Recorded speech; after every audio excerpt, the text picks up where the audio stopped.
जय सिया राम। एक सुंदर कथा है श्राद्ध पक्ष के लिए। नरसिंह मेहता का पिताजी में श्राद्ध। एक बार नरसिंह मेहता अपने घर पे थे।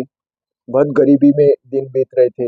उनके बड़े भैया आए और कहने लगे, नरसिंह, मैं पिताजी का श्राद्ध करते करते 10 साल हो गया है, एक बार तो तू कर, या फिर ऐसा नहीं हो सके तो आ जाना मेरे घर।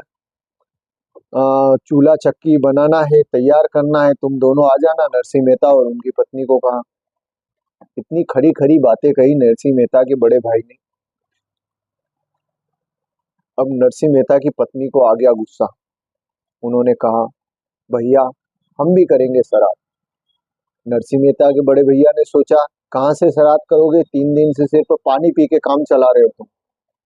तुम्हारे घर में अन्न का दाना नहीं और श्राद्ध कहाँ से करोगे? पर नरसिंह मेहता की पत्नी ने आवेश में आकर कह दिया कि नहीं, हम करेंगे अब की बार श्राद्ध।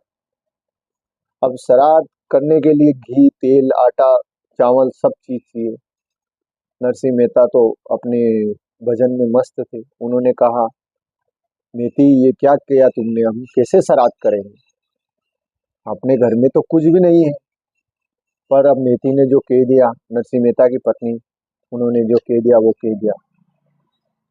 अब एक कान की बाली बची थी नरसिंह मेहता की पत्नी के, सोने की।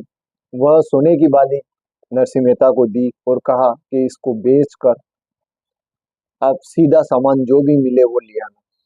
नरसिंह मेहता खुश हो गया। चलो ठीक है, 5 जनों का ही श्राद्ध करेंगे, 5 ब्राह्मण लोग को बुलाएंगे हम। अब सब सारा सामान लेके आ गए नरसिंह मेहता घर पर। आटा, तेल, चावल, जो भी था, मसाले, सब तरह के। सिर्फ एक चीज बच गई थी, उसमें घी। अब घी कहाँ से लाए? घी के पैसे खत्म हो गए। नरसिंह मेहता की पत्नी ने कहा कि आप घी तो लाना भूल ही गए। कि मेहती, घी भूला नहीं हूँ, घी के पैसे ही खत्म हो गए थे, घी तक पहुंच ही नहीं पाए सामान में। जैसे तैसे फिर से एक तपेली दी। सुबह के 7:30-8 बज गए होंगे कि चलो घी ले आओ।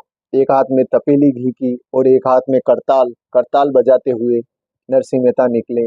पहली दुकान पे पहुंचे और सेठ से कहा कि सेठ जी घी दीजिए, पिता नो श्राद्ध करनो है।